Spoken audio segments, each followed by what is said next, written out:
Bienvenue dans Secrets de recruteur, le podcast qui lève le voile sur les coulisses du recrutement. Je partage avec vous conseils pratiques, astuces concrètes et vérités de terrain pour transformer votre recherche d'emploi en succès. Préparez-vous à découvrir ce que les recruteurs ne disent pas toujours, mais que vous devez absolument savoir. Installez-vous, vos secrets de réussite commencent ici. On commence avec un chiffre qui fait un peu réfléchir. Un recruteur passe en moyenne, tenez-vous bien, entre 6 et 30 secondes sur un CV. Au premier tri. Ah oui, 6 secondes, c'est incroyablement court. C'est ça. Alors la question, c'est comment on fait pour que son CV les capte l'attention tout de suite et qu'il finisse pas direct à la poubelle. C'est tout l'enjeu, effectivement. 30 secondes maximum, ça laisse à peine le temps de lire le titre, de scanner peut-être les expériences. Chaque détail compte, pour passer ce premier filtre. Exactement.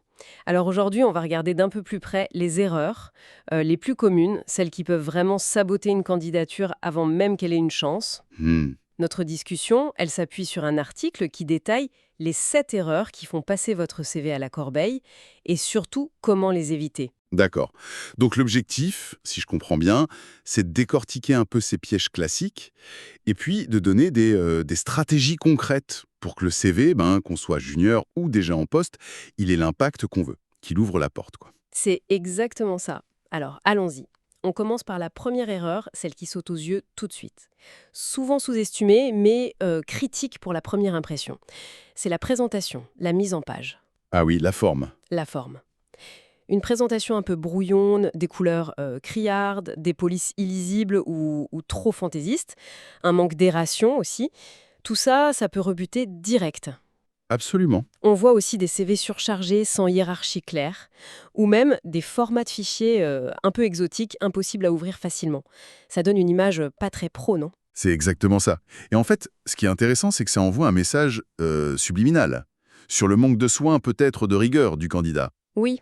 Si la présentation du CV est négligée, le recruteur peut craindre que le travail le soit aussi. Donc c'est crucial d'opter pour une mise en page sobre, aérée, avec une hiérarchie visuelle évidente, qui guide l'œil. Concrètement, ça veut dire quoi ? Quelles sont les bonnes pratiques ?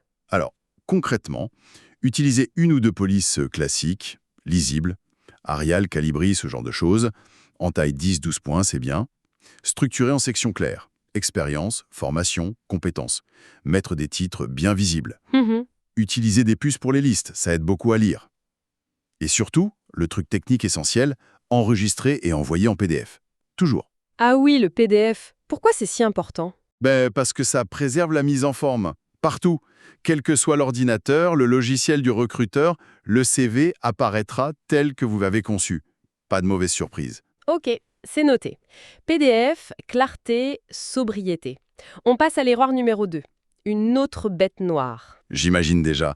Les fautes d'orthographe. Exactement. Les fautes d'orthographe et de grammaire. Ah, celle-là. C'est un des motifs de rejet les plus fréquents, paraît-il. Une seule coquille, parfois, ça peut être rédhibitoire. Surtout pour des postes où on écrit beaucoup, j'imagine. Malheureusement, oui. C'est souvent le cas. Et là encore, ça témoigne d'un manque d'intention au détail.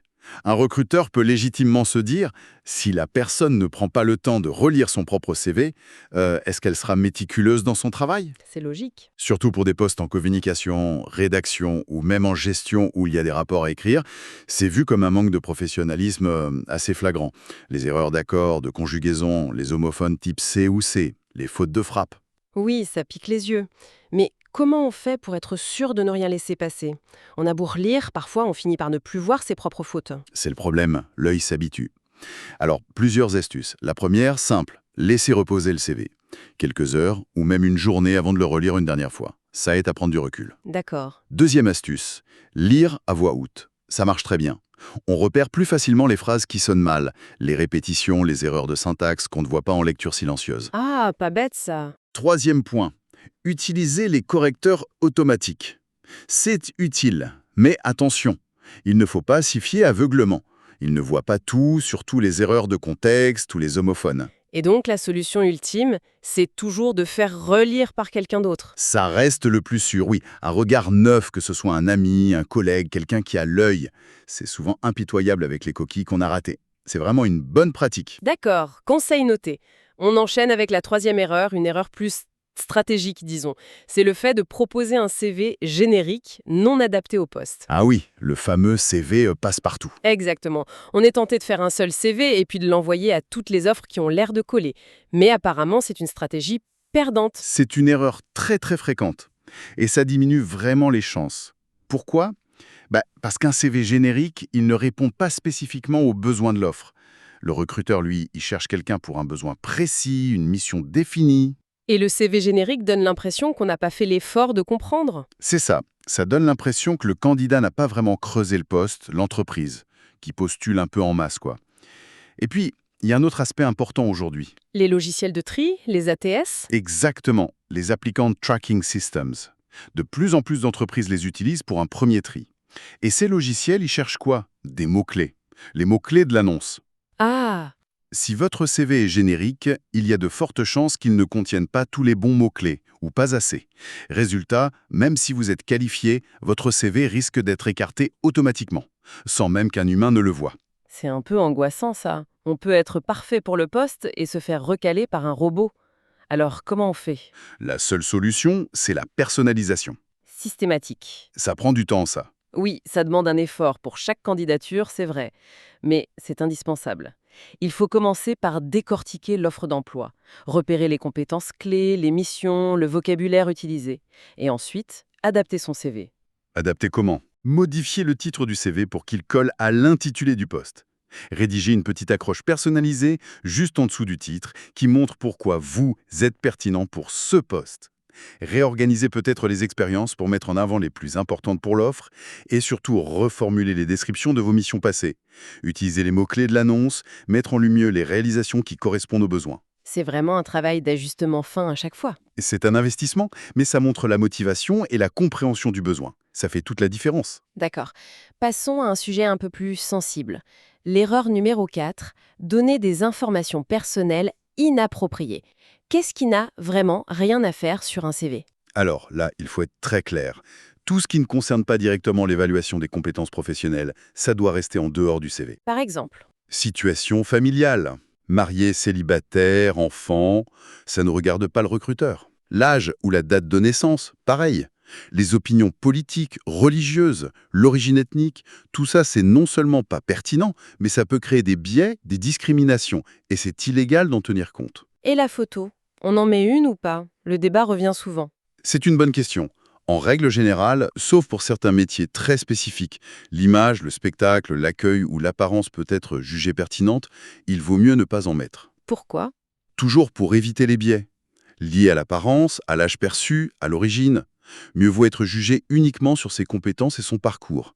De même, pour les prétentions salariales, ça n'a rien à faire sur le CV. C'est une discussion pour plus tard dans le processus. Donc, on s'en tient aux coordonnées pro, parcours, compétences et les centres d'intérêt, la fameuse rubrique divers. On la garde ou on la supprime? C'est une section optionnelle et à double tranchant. Si les centres d'intérêt apportent une vraie plus-value, s'ils disent quelque chose de pertinent pour le poste ou l'entreprise, alors oui. Comme par exemple? Par exemple, si vous faites un sport d'équipe, ça peut montrer l'esprit de collaboration. Si vous tenez un blog technique, ça montre une expertise. L'engagement dans une association, ça peut révéler des compétences en gestion de projet. Mais lister des trucs très généraux comme lecture, cinéma, voyage, Ça ne rapporte pas grand-chose. souvent non. Ça prend de la place pour rien. La règle d'or, c'est toujours la pertinence. Est-ce que cette info aide le recruteur à m'imaginer dans le poste? Si la réponse est non ou bof, mieux vous l'enlever. Très clair. Restons sur le contenu avec l'erreur numéro 5, négliger la section compétences. C'est vrai que parfois on voit des listes un peu fourre-tout, ou alors des adjectifs très subjectifs, genre dynamique, motivé, proactif. Comment on rend cette section vraiment percutante?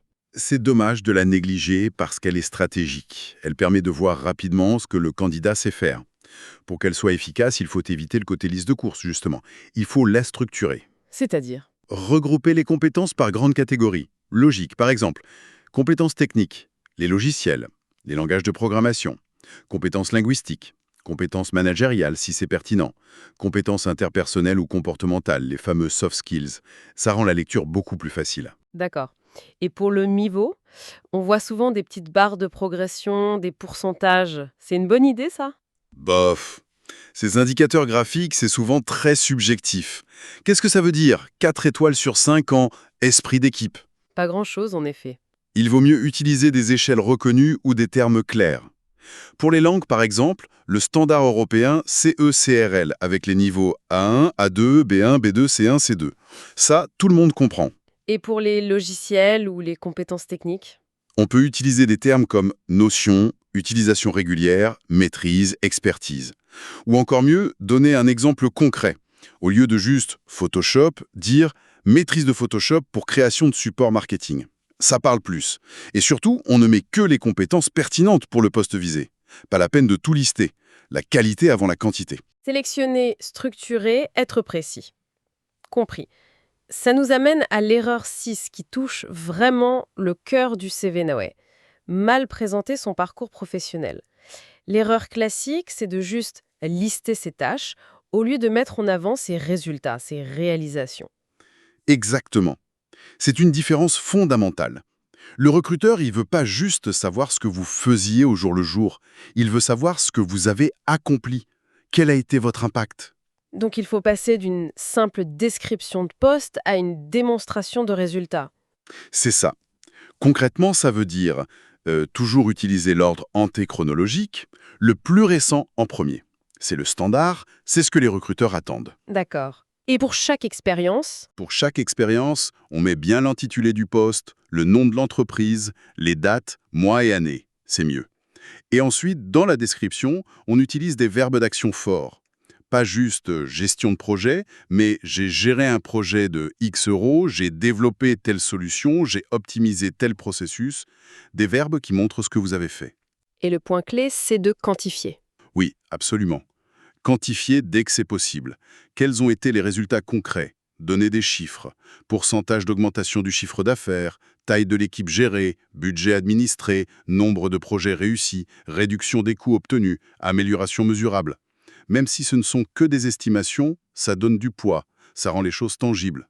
Ça demande un peu de travail de retrouver ces chiffres parfois. Oui, mais ça vaut vraiment le coup. Ça transforme une simple liste de tâches en une preuve de votre valeur ajoutée. Et ça aide aussi les fameux ATS, qui cherchent aussi des données chiffrées.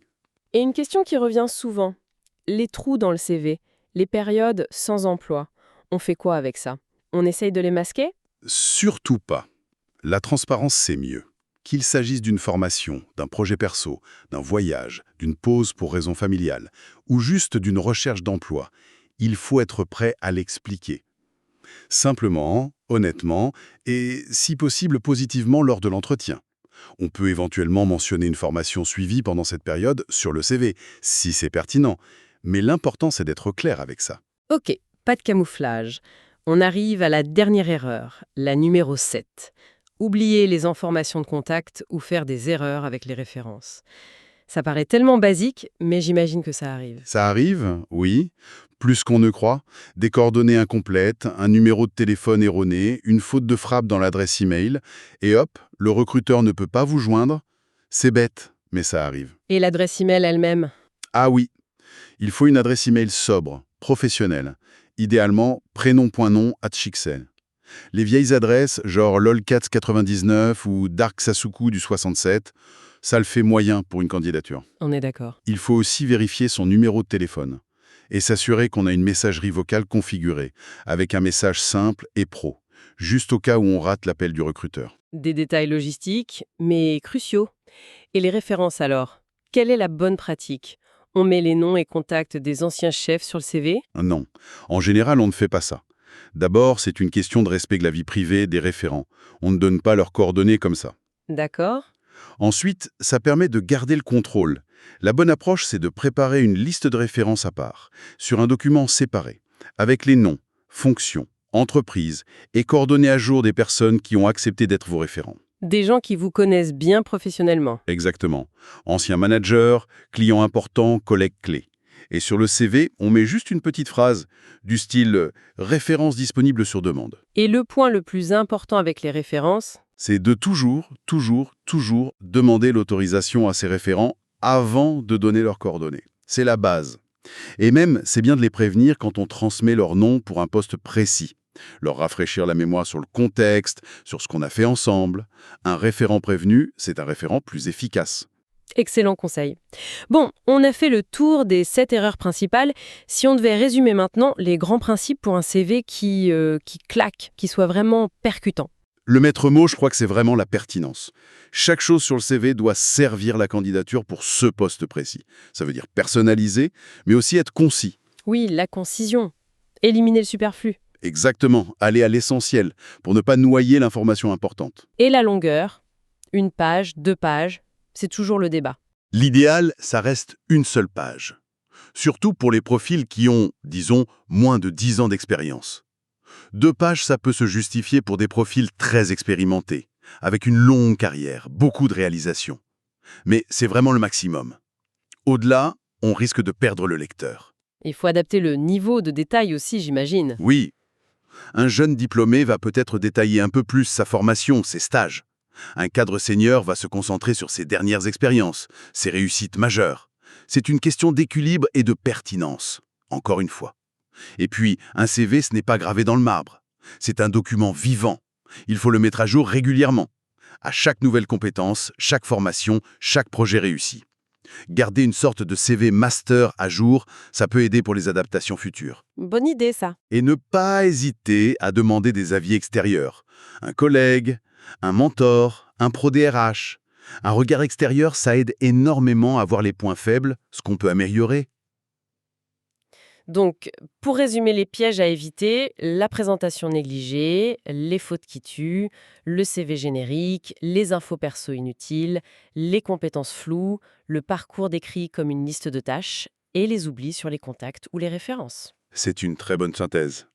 L'idée, c'est soyez la forme pour la crédibilité, personnalisez le fond pour la pertinence, prouvez son impact avec des faits et des chiffres et vérifiez chaque détail. Investir du temps dans son CV, finalement, c'est pas une perte de temps, c'est un investissement. Pour son avenir pro. Absolument. C'est le premier outil de communication avec un employeur potentiel. La première impression qu'on laisse. C'est ce document qui ouvre la porte ou la laisse fermer. Tout à fait. Et pour finir, une petite question pour la réflexion. Au-delà d'éviter toutes ces erreurs, quelle serait la réalisation ou la compétence unique qui, si elle est bien mise en avant tout au début du CV, pourrait le rendre vraiment mémorable en moins de 30 secondes? Une excellente question. Trouver son facteur X, en quelque sorte, ce qui nous rend unique pour le poste. Voilà, une question à garder en tête pour la prochaine mise à jour de ce document si important. C'est tout pour aujourd'hui sur les clés d'un CV réussi. Merci de nous avoir écoutés. Merci d'avoir écouté Secrets de recruteur. J'espère que ces conseils vous aideront à avancer vers le job qui vous correspond vraiment.